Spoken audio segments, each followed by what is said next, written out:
Then they come back the next week. Well, first, my lead attorney, legendary figure named Plato Kacharis, he's dead now. But he said, I've been an attorney in this city for 52 years. And this is the first time I've seen them come down in their offers. Usually they offer you 10, you say no, the next offer's 15. Then the next offer's 20. I said, why are they coming down in time? And without missing a beat, he says, because they have a shit case and they know it's shit and that's why we're going to trial. I'm like, okay, let's go to trial. So they come back and they say, 3.5 years, best and final. So Shit, I was thinking 5 was good. So my wife and I stayed up all night long. Now remember, nobody in American history has ever been charged with the Intelligence Identities Protection Act. So there's no precedent. We stayed up all night. We found 2 articles in the Harvard Law Review that talk about this case. They're saying this law is unconstitutional. It should never have been passed, but nobody's been charged with it. So there's nobody to have standing to challenge it in court. Right. But you have to challenge it post-conviction, right?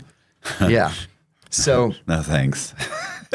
So at 7:00 that morning, I emailed the attorneys and I said, I'm turning it down. I want to go to trial.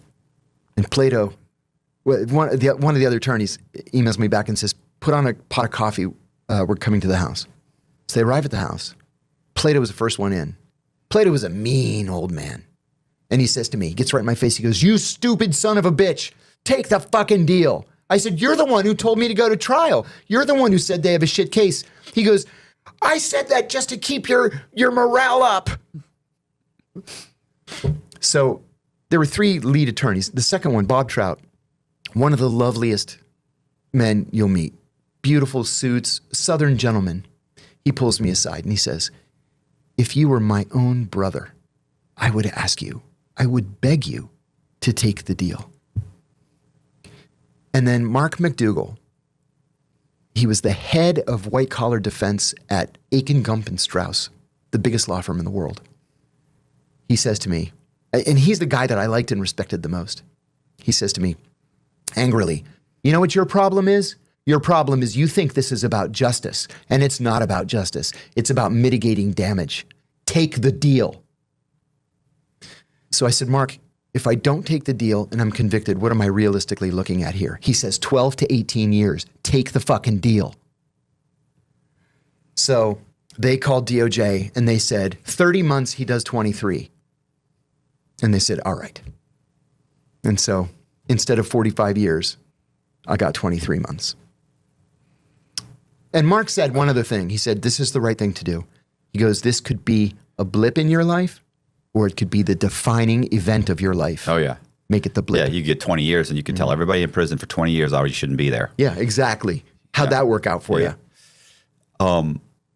Was that like, I don't know. There's lots of things that change. But I mean, was that binding on the judge or was it all that's a great question. A low-end recommendation? That's a great question. So the recommendation... Because I don't like this judge. No, at all. Yeah. So they dropped all 3 of the espionage charges. I hadn't committed espionage. They dropped the false statements charge. I didn't make any false statement. Right. So the IIPA, the Intelligence Identities Protection Act, the guideline was like just under 5 years. It was like 4 years and 4 months or something like that. And every national security reporter in America is in the courtroom on the day of my sentencing. So my attorneys negotiated something called an 11C1C plea. An 11C1C plea is an agreement on time between the prosecution and the defense. The agreement is written in stone. So the judge only has the choice of accepting the plea or rejecting the plea, and you go to trial and start from scratch. And the trial's going to go for another year then. Yeah. So she says, I have been a judge since 1986, and this is the first time I have ever seen an 11C1C plea.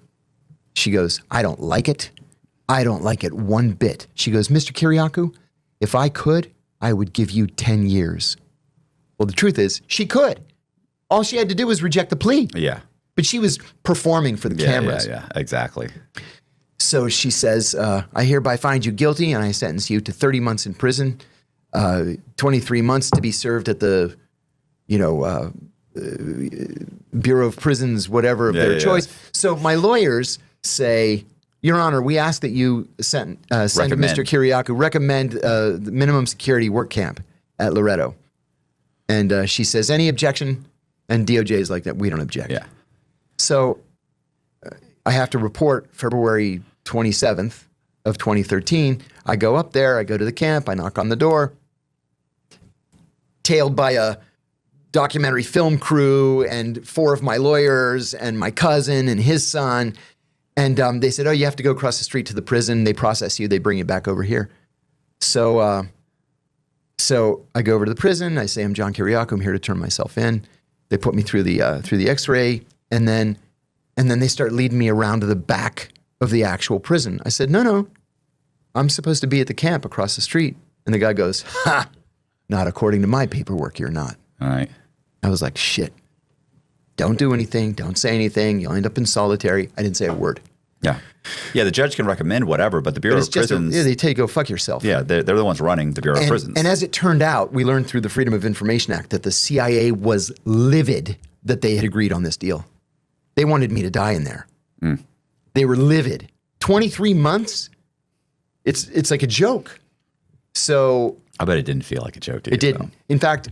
23 months seems like a lifetime at that time. To have to go into prison that you feel like you don't deserve to be there. I was walking around the basketball court. There was so much snow that they closed the yard. We could just walk around the basketball court. I was walking around with the number 3 in the Bonanno family.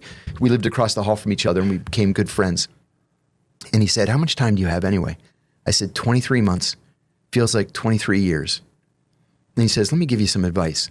When somebody asks you how much time you have, you tell them 5 years.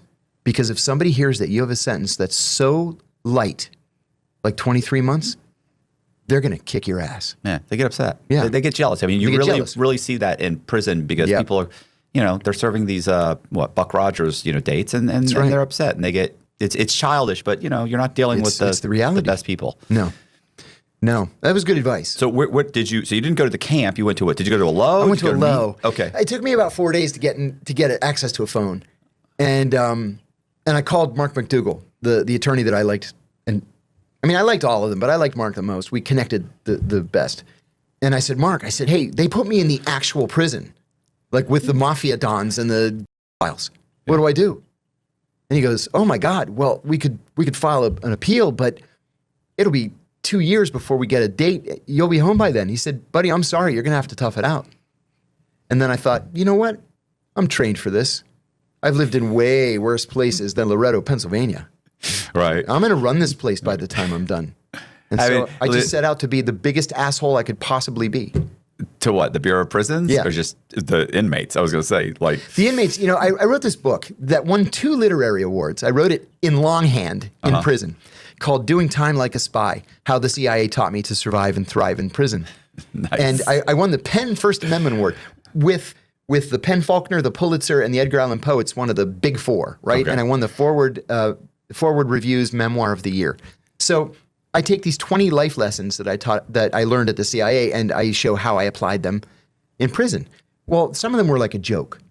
Admit nothing, deny everything, make counter accusations. And I'll give you an example. The whites didn't control any of the TVs. The Hispanics had half the TVs and the blacks had half the TVs. So you watch whatever Love and Hip Hop Atlanta, I'm going to read a book instead of watch that. But anyway, these 2 guys got into a scrap over what to watch one day. Well, I'm watching the Steelers game, right? So these guys start duking it out. It's like 1.5 feet away from me. Well, I'm busy. I'm watching the game. This fight isn't about me. Well, of course, as soon as the fight breaks out, everybody just bolts and they run back to their cells. Well, I'm watching the game. Mm-hmm. So I'm just sitting there while these dudes are scrapping it out. Next thing I know, the red light comes on and then Kiriakou, lieutenant's office, immediately. Right. This is why everybody bolts, by the way. Yeah. Colby, because the CO, sometimes the COs will come in and they'll grab anybody around there and they end up going to the shoe. Yeah. Too. But like, I had nothing to do with it. Yeah, but you were there, and we'll throw you in the shoe, keep you there for a week or two. You'll tell us what happened because I didn't do anything. I was there. This guy punched so and so, and I didn't do anything. I want to go back to my cell.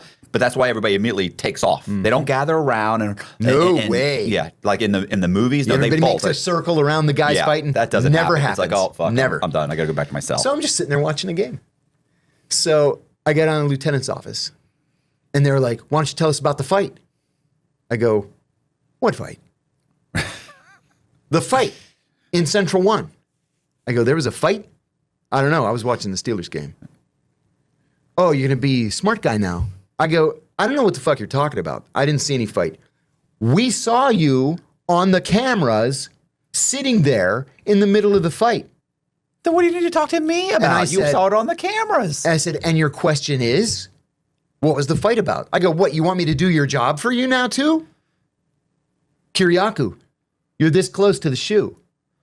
Tell us about the fight." I go, "You know what? Maybe it was you that was fighting, huh? Maybe it was you that was on the cameras. How the fuck am I supposed to know? I didn't see anything on the cameras. Maybe you're the one that started up the fight." He goes, "Get the fuck out of my office." And I go, "Exactly. Fucking asshole." And I went back, and they're like, "Oh my God, you survived?" I said, "These guys are so stupid. They don't even know what to say back to you when you tell them that you can't believe what your lying eyes have seen." You know? There was another one. I said in the book, always let others do your dirty work. Okay? Simple. So there was a serial killer in my pod. We called him Truck. He had been a long-distance truck driver. These are the days before DNA testing. He would drive all the way across the country in an 18-wheeler, pick up prostitutes at roadside. What they call them, chicken heads, and pick up one, and nobody misses her. No. And he would kill them. He would strangle them and throw them out of the side of the truck. So he got 40 years.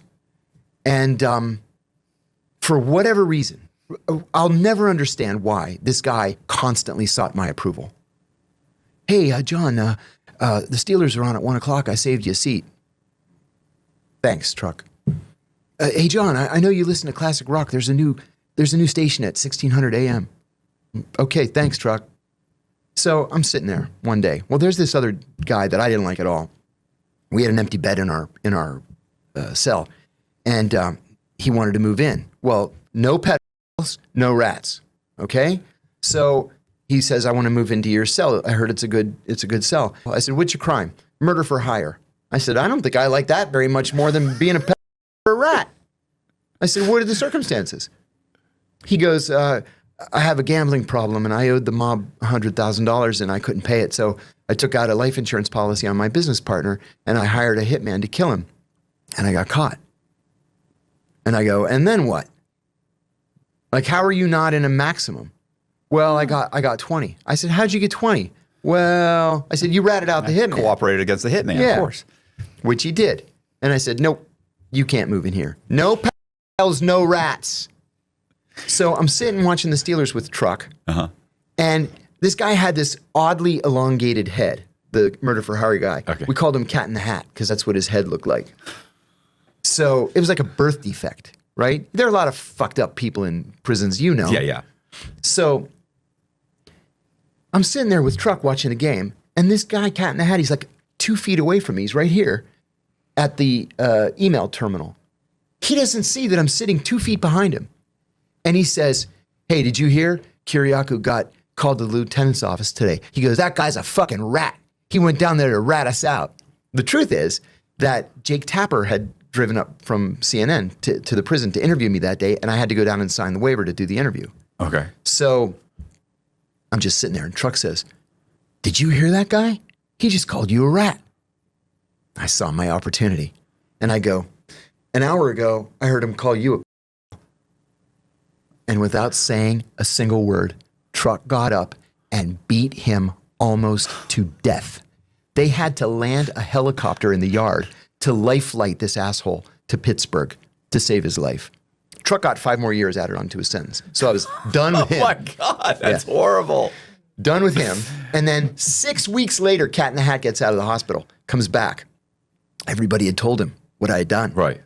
So he comes up to me. He's got his head down. He goes, I just wanted to say, I'm sorry that I called you a rat. and I'll never do it again. And I go, hey, look at me. I said, if I ever hear my name cross your lips ever again, you're dead and you'll never see it coming. He's, oh, okay. I'm sorry. I became like legendary. And the mob guys are like, shit, you are a psychopath. I said, no, that's the issue. You're a psychopath. That's why I get you guys to do my dirty work for me. So you wrote this book in prison. You have all the rules. Yep. You didn't publish it in prison? No. Okay. I had a little bit of a problem because the cops would shake me down, and if I had, pages written, they would tear them up. Really? Yeah. So what I ended up doing was every day I would write, and again, it's longhand. It's friggin' hard to write 120,000 words in longhand, right? Yeah. So every day I'd write, and then I would put it in an envelope, I would mark it legal mail, and I'd send it to my lawyers. Okay. And they just held them for me. And so when I got out, I hired some college student just to type the whole thing, and then I started the edit. Now, there were whole chapters that I wrote twice just because I forgot I had written it, right? It took me a year and a half to write it longhand. I started off with a story. There was this guy. There was this friggin' Italian Ponzi scheme guy, degenerate gambler, not connected.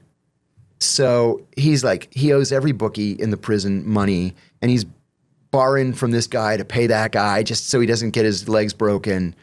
And the whole thing's going to collapse. But at the same time, he had been in People magazine a couple times because he was dating an A-list Oscar-winning star. She broke up with him when he was arrested for this Ponzi scheme. Yeah. And he's always talking about his yacht in the Mediterranean and his villa in outside of Rome, and everybody's going to be invited to the villa, and we're going to take a cruise around here. Oh, can I borrow $10? Can I have a couple of Macs? So I said to one of the Italians, the one who became my best friend and is still like a brother to me, I said, I'm going to fuck this guy up. I said, I cannot listen to these stories anymore. You're a real tough guy in the low. In the low, yeah. In the low, right. Because I knew I could get away with it. So he goes, are you crazy? He goes, they're going to send you the shoe for months, and then they're going to put you in a medium. Yeah. And then what are you going to do? I said, I would never be so crude as to physically fuck him up. Right. I'm smarter than that. Give me some credit. Right. So one of the guys in my cell, he was a Mexican guy who worked in the laundry. And I said, Jose, can you get me a laundry bag? And he said, sure. And I gave him a Mac, and he stole a laundry bag, gave me the laundry bag. And then there was another guy, Jorge. I said, Jorge, are you going home soon? He goes, yeah, I got my merry-go-round. You remember the merry-go-round? Yeah. You get everybody to sign off just before you leave. Yeah, it's not for any reason other than to keep you occupied that last day so you don't settle scores. So I said, can I borrow your merry-go-round? So he gives it to me. I make a photocopy. I white out his name and his number, and I type in the Italian guy's name and number. And I wait till 5 o'clock on Friday afternoon. I put the laundry bag and the merry-go-round on his bed. So he comes in. He goes, hey, guys. We're like, hey, man, how you doing? Good. How are you? Yeah, we're good. He goes over to his bed. He goes, I go, what? He goes, I'm going home. I said, what are you talking about? He says, it's the merry-go-round. I won my appeal. I go, what? Nobody wins their appeal. He holds up the laundry bag and the merry-go-round. He says, I won. I'm going home. I have to call my lawyer. He runs to the phones. Well, even fancy New York lawyers go home by 5 o'clock on Friday afternoon. He goes to the unit manager. He's long gone. The counselor left at like 2 o'clock and had somebody else clock him out. So there's nobody around. So my Italian buddy says, hey, let us have a dinner for you. We got to have a dinner tomorrow night, Sunday night even better, the night before you leave. If you sleep hot at night, you know how disruptive that can be. When you're not resting well, everything else feels harder. Your focus, your mood, even your recovery. GhostBed is here to help you fix that. They've spent decades perfecting how to build a bed that's comfortable, durable, and designed to actually help you rest. Every Ghost Bed mattress features premier materials, proven cooling technology, and their exclusive ProCore layer, a targeted support system that reinforces the center of the mattress where the body is heaviest. It helps keep your spine aligned and your back supported, so you can wake up ready for anything 2026 throws at you. Each mattress comes with a 101 night sleep trial and a 20 to 25 year warranty, so you can try it risk-free, knowing it's built to last. Shipping is fast and free. Most orders arrive in 2 to 5 days. GhostBed has great prices to begin with, up to 50% off comparable brands. And Inside True Crime listeners can get an extra 10% off site-wide for a limited time. Just go to ghostbed.com/Cox and use promo code Cox at checkout. That's ghostbed.com/Cox, promo code Cox. Upgrade your sleep with GhostBed, the makers of the coolest bed in the world. Some exclusions apply. See site for details. He's like, okay. On Saturday, he gave all of his shit away. Yeah, that's what I was gonna say. That's what happens. Is they give her their shoes, they give anything because they don't need any of this stuff. They don't need their radio, they don't need their MP3, they don't need nothing. I took nothing home with me. Sunday night with this big bash, big party. The Italians, the way they ate, it was just like in Goodfellas. It was. I've talked about I gained this. 35 pounds in 23 months. Oh my God. They were very, very good to me. Yeah. So Monday morning, we all walk him down to R&D, receiving and discharge. The rest of the story I got from the cop in R&D. So he goes in there, and the cop says, "Who are you?" And he says his name.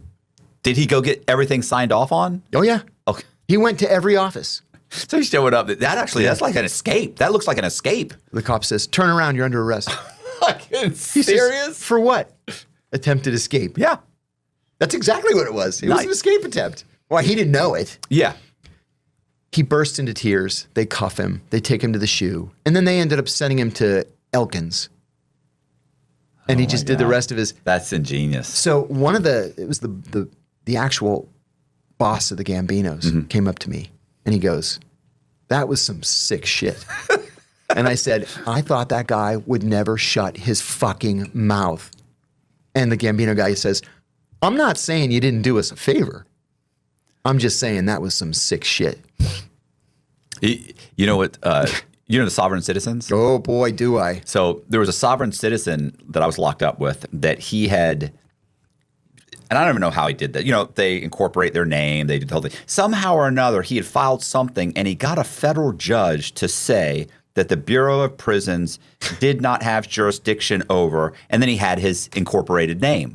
Now, what the federal judge probably thought he was saying was like over this corporation. Right. And so he gets this letter, but it's still his name. It's all in caps and, whatever. And he gets... They're always big on the all caps. Yeah. So he gets the piece of paper. It says, this is a federal, this is a federal judge has written this letter. And so he's got this letter, packs up all of his bags. Oh my God. He was at the low. I met him in the medium. He told us a story. He goes to the low, right up to the gate, not the R&D. He brings his stuff up to the gate. The front, I don't know every prison, but they usually have a big gate. Oh, yeah. But Which it's out of bounds. You're not you're not supposed to be up there. go. Yeah, exactly. There's a red line around it. Oh, yeah. He walks right up. Wow. And so, like the lieutenant or somebody comes up and goes, "Hey man, what are you doing?" He's got his stuff in a couple of laundry bags. He's like, I need to be released. You need to release me. This judge just declared that you don't have any jurisdiction over me. I'm ready to go. And and they're delusional. Sure. And so he looks at me. He grabs the letter and reads it. He goes, "Okay." He holds that. He said, "Hold on." I think he calls the warden, whoever, assistant warden, whoever's in that in the low at the time. They come out, walk over, takes the paper and reads it. And she goes, "Okay. Are you a sovereign citizen?" And he goes, "Yes, I am." She goes, "Okay. All right. Got it." Folds it up and says, "Handcuff him," and cuffs him and brings him straight to the shoe where he spends 6 months in the shoe. And then they move him to the medium and he had to check in every hour. He had to find a guard. So if you have escape charges, he had to go find a guard every hour and say, "Hey," and show him his ID. And then they would call him in to say, "Yeah, this went on for the whole I was in the medium for 3 years, but for the last year and a half, 2 years, he was every single hour he would check in and he got a charge, and I was in there with a couple sovereign citizens that got charged with, they had made a new law where because the sovereign citizens will they'll file like judgments and shit against judges and liens. Yeah. And they'll try to take your house. So you're like a judge, and you've got this sovereign citizen who's locked up trying to fucking put a lien against your house and foreclose on your house. Yeah. Anyway, they do. So they found out there's a law, they'd charge them. So they had a new law that they were so some of these sovereign citizens, they'd scoop up, re-indict them, bring them back to court, and they'd come back with 3 more years. And they're like, I can't believe it. It's like, what are you doing? Like, you're here on tax evasion. You had 3 years. You just got yourself, and you were walking out the door in like a year. You just got another 3 years. But that's it. They can't control themselves. Right. They really believe this crazy stuff. Yeah, I used to always tell them too. I said, look, I no, you don't understand. The IRS code was never ratified by the. I get it. The Ohio Indian Treaty of 1812. I'm like, please. Yeah. I can't. And I used to always tell them, listen, let's say you are 100% right. These people have the manpower, the guns, and the prisons, and they say you're going to stay here, and you can spend the next 5 years of your sentence telling everybody how you shouldn't be in prison. But when you get out, you better pay your fucking taxes, bro. That's right. Like, stop thinking. It's kind of like what your lawyer said, which I absolutely agree, is that you're thinking this is about justice. It's not. Like in whether it's whether it's espionage or you're a drug dealer. Like, I get it. Look, I love Law and Order. Sure. And I love when McCoy finds out. I love that show. McCoy finds out that they sentenced the wrong man. Yeah. And they call the judge, and we're gonna rush over there, and we're gonna get him out tonight. And they but it's not real life. Bro. It's not what they do. It's not real life. What they do is they go, it's not his DNA, and they go, well, he must have had a partner. It must be his partner's DNA. He's guilty. What are you talking about, bro? You just spent the whole trial saying it was his semen. Mm-hmm. You said there was nobody but him. You said it was his footprint, his semen, his fingerprints. There was only him. And now the semen, now that you got the DNA and it doesn't match. And now you're just saying, well, that was his partner. You just went to trial saying he didn't have a partner. Like, it doesn't stop. It's about, it's just about winning. Yeah. It's just about winning. That mitigating damage thing that he said, that was one of the most important and impactful things that anybody has ever said to me in my life. And I've repeated it. He actually teaches now. He's semi-retired. He teaches at Georgetown Law School. And I speak to his classes. And I tell that story. When you were locked up, did you have a plan for getting out? Like, were you thinking to yourself, when I get out, I'm going to, write books for the rest. Like, what is your plan for the rest of your life? Like, because...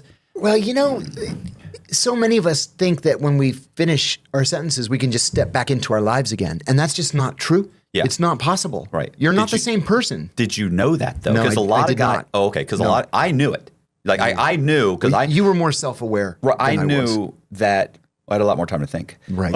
I knew that when you looked on the internet, that it was devastating. Yeah. And so I was aware, and I would talk to these the other con men who were locked up, and they were always like, because, and I know you don't know my story, but like one of many things I've done was one time don't judge me. No judgment. One time I stole a guy's identity, and then I had his name legally changed. Because and I had a driver's license, passport, everything in his name, but I had it legally changed. But so people knew. Like, Cox had somebody's name changed. So a lot of con men would come to me and be like, how do you do this? How did you have his name? How hard was it? I was like, it's $1,500 to a lawyer. It's nothing. Wow. It was a joke. I had like 2 people say that they'd known me as this person for 2 years. I said, both of the people that signed those papers, I said, knew me for 2 months. I told them, I'm changing I had a reasonable reason to change the guy's name. I was living as Michael Eckert. And I wanted to change my last name to Michael Johnson. And I happen to had met a couple of people. I'd known them a month or 2, and they knew me as Michael Eckert. I wasn't, of course. And I explained to them that I wanted to change my name because the guy that raised me was named Johnson. I don't even know this Eckert. I don't know my real dad, but I want to change it. And it's important for him and my mom. And I was wondering, would you mind signing this affidavit saying you've known me, says you've known me for 2 years? And they're like, yeah, no problem. They sign it and get it notarized, whatever.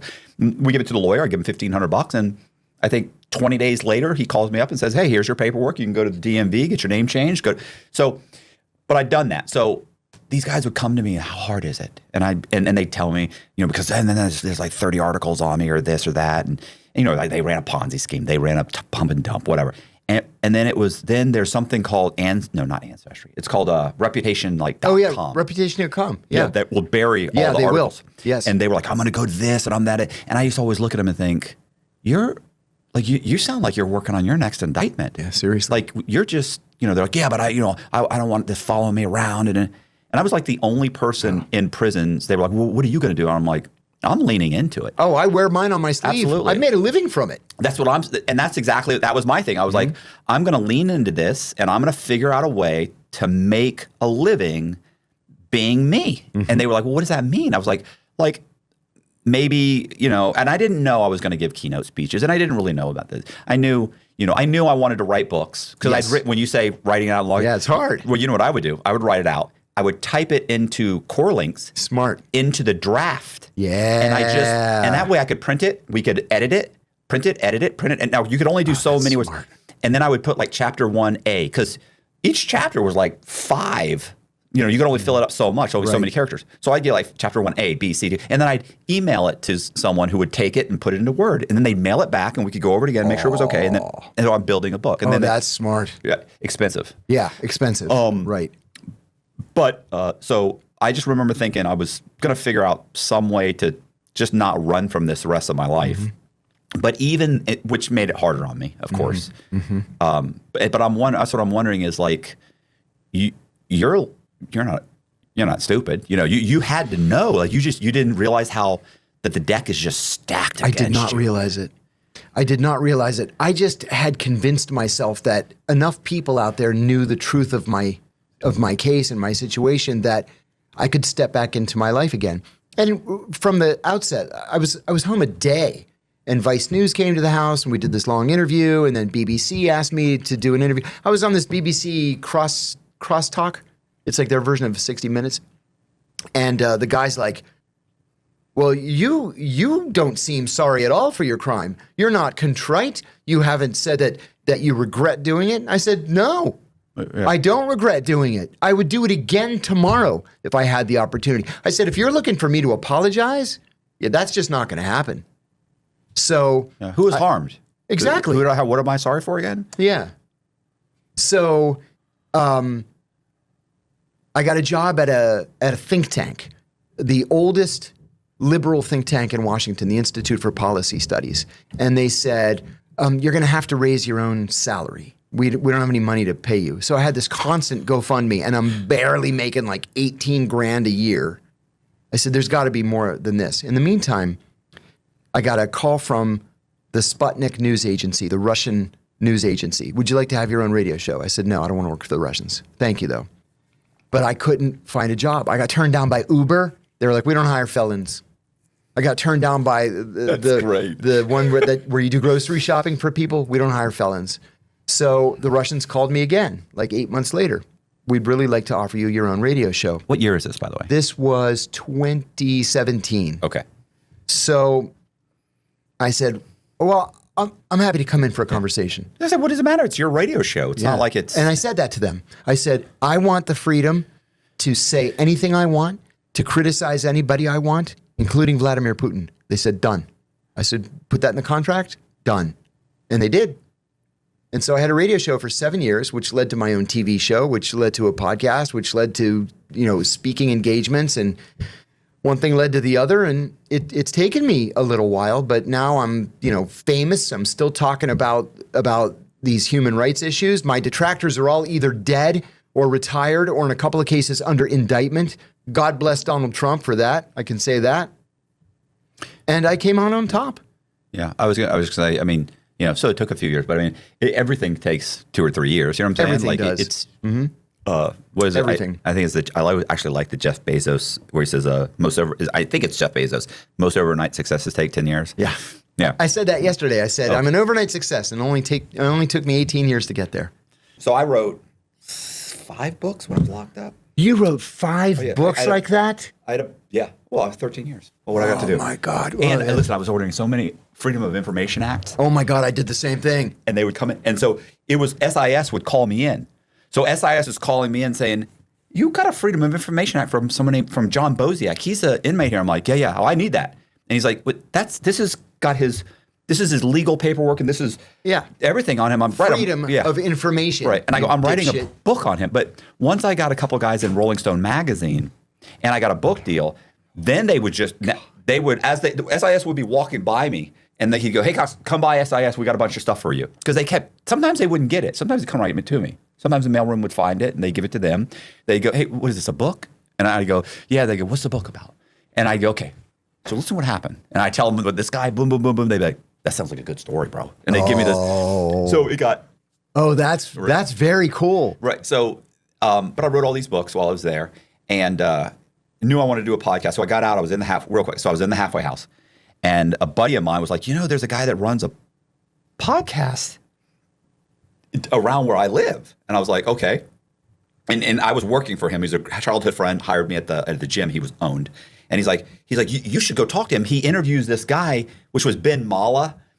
He's like, he interviews him. He's a real estate guy. He might want to talk to you. And I go, I just got out of fucking prison for bank fraud, for real estate related bank fraud. I go, he didn't want to talk to me. He's like, well, you said you want to start a podcast. Maybe you could talk to him. He goes, I can get you his email. So he gives me the email. I send him an email. He called me back in like 20 minutes. Wow. And I said, hey, what's up? And I said, I appreciate you calling. He said, bro, that may very well be the best email I've ever read in my life. I go, really? He goes, I get a lot of emails. I said, why?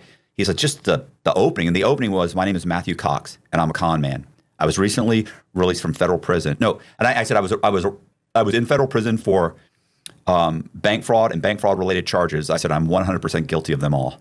Oh my God! And then I said I was recently released. I'd love to talk to you about my story. So and he was like, "Bro, that opening, he has no. That's very powerful. It was great." So he called me, and so he gets me to come on the podcast. I kept putting it off because I didn't really know. I don't even understand how YouTube worked. I'm sure. I made the mistake of buying an Android. It keeps fucking freezing up on me. Like I don't know how to work it. Right. So, but eventually I get out of the halfway house, and he asked me to come on. And I come on, and I tell the story. It takes about 2 hours. And I remember after the story, I'm driving this piece of shit vehicle, and I'm like, listen, man. I'm like, I said, I don't even know how I'll make it across the bridge. You got to buy me lunch. I may be walking across the bridge. Like I have no money.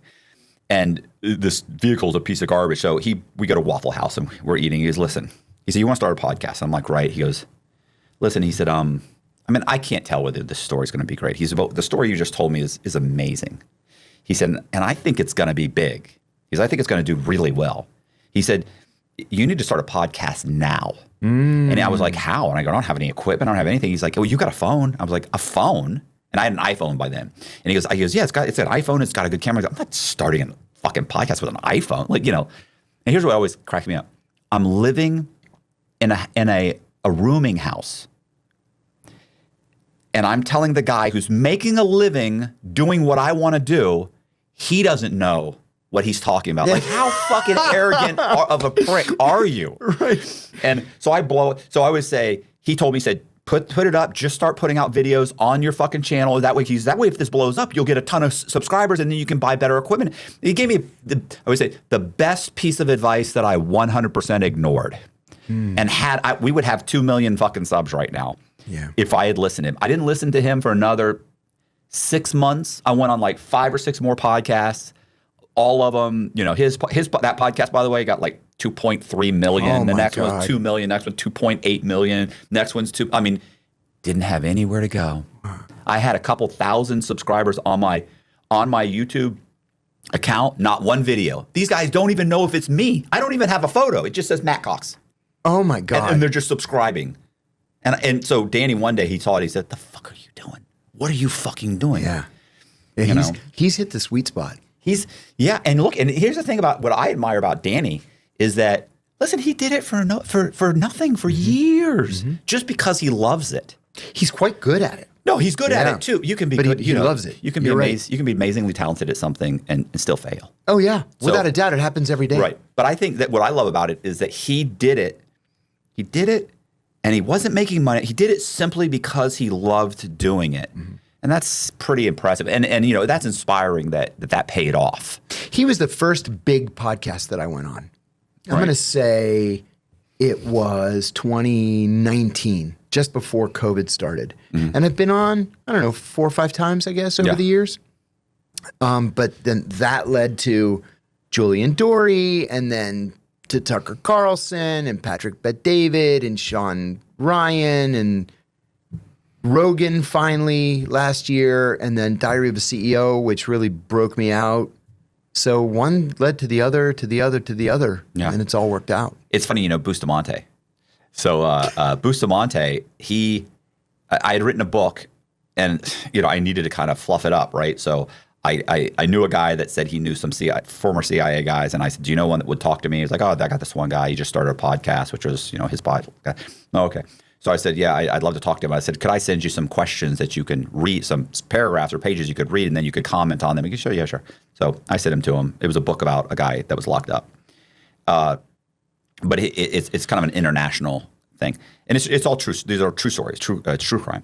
So he wrote the whole thing, and we talked on the phone several times. We emailed a bunch, and then I was like, "Hey, look, I know a guy who owns a podcast," and Bustamante lived close, and I said, I could probably get you on the podcast. He goes, "Oh my God, that would be great. That would be so wow. Thank you so much. That would be amazing." He's like, "I just started my podcast. Like, it's not doing, he's like, it's doing okay, And he's like, "Yeah, I would love that. I really need some exposure." He hadn't been on anything. Wow.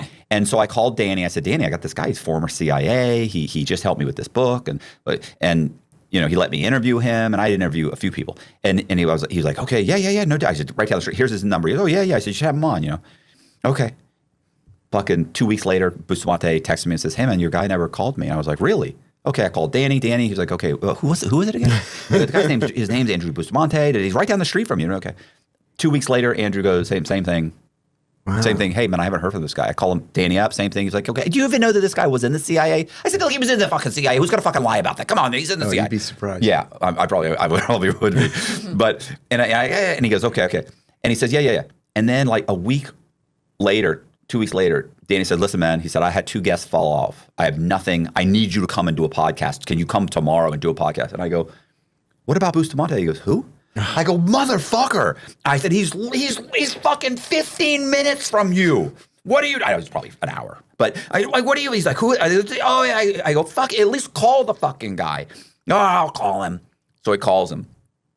Bustamante goes on. And I mean, has blown up ever since then. Mm-hmm. Blown up. I mean, just that. He's on like 3 different TV shows. Oh, it's insane. And never says anything. No. I mean, he takes a lot of shit. He and I debated each other. I know. I thought that was great. I thoroughly enjoyed it. Alan Dershowitz called me the next day. Oh, that's funny. And he said, "You gave that kid a masterclass in the Constitution." I said, "I don't understand Bustamante. He's like an apologist for the CIA." Yeah. They've never done anything wrong. No, never. They've never done anything wrong. Never. It's the part, and that's why it's funny, because like Julian and Danny said they'll be like, "I think he's still CIA. I think it's a psyop. I think he's out there." Stranger things have happened. I'll tell you another story too. You know what? To be on the safe side, maybe I should. You don't have another 30 months in you? I'll tell you a different one. The first thing that CIA people ask each other when they meet up for the first time is, "What directorate were you in?" Mm-hmm. Okay, there are 4 answers: DO, DI, DS&T, DA. Directorate of Operations, Directorate of Intelligence, Directorate of Science and Technology, Directorate of Administration.